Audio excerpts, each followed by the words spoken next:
ಗೀತಕ್ಕ ನಾಳೆ ಶಾಂತಕ್ಕಂದು ಮನೆ ಓಪನಿಂಗ್ ಐತಿ, ಬರ್ತೀಯೇನು? ಅಯ್ಯ ನಂದು ನಾಳೆ ಉಪವಾಸಲೆ. ಯವ್ವ ಆದರೂ ತೀರ ಉಪವಾಸ ಮಾಡಕ್ಕೆ ಬಿಡುವ ನೀ ಎಲ್ಲರ. ಅಯ್ಯ ಮನೆ ದೇವರಿಗೆ ಒಂದಿನ ಉಪವಾಸ ಮಾಡಿಲ್ಲ ಅಂದ್ರೆ ಹೆಂಗ್ಲೆ? ಯವ್ವ ನಮ್ಗೆ ಒಂದು ಹೊತ್ತು ಉಣ್ಲಿಲ್ದನ ಇರೋಕ್ಕಾಗಲ್ಲ ಬಿಡು. ಹಂಗೆ ಯಾವಾಗ ತಾಟ್ ಹಿಡಿದೇವೆ ಅನಿಸ್ತಿರ್ತೈತಿ ಆಹಾರಕ್ಕೆ ಅದಕ್ಕೆ.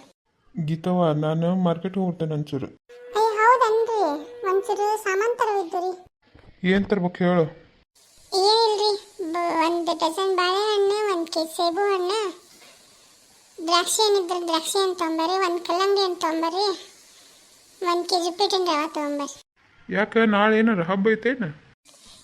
ಇಲ್ರಿಪ್ಪ, ನಾಳೆ ನಾನು ಮನೆದವ್ರಿಗೆ ಉಪವಾಸ ಮಾಡಕತ್ತೀನಿ. ಅದಕ್ಕೆ ಒಂದಿಟ್ಟು ನಡು ಒಂದಿಟ್ಟು ಉಪಹಾರ, ಆಮೇಲೆ ಒಂದಿಟ್ಟು ಉಪ್ಪಿಟ್ಟು ಮಾಡ್ಕೊಂಡು ನಾಷ್ಟ ಮಾಡ್ಕೊಂಡ್ರಾತಂತ.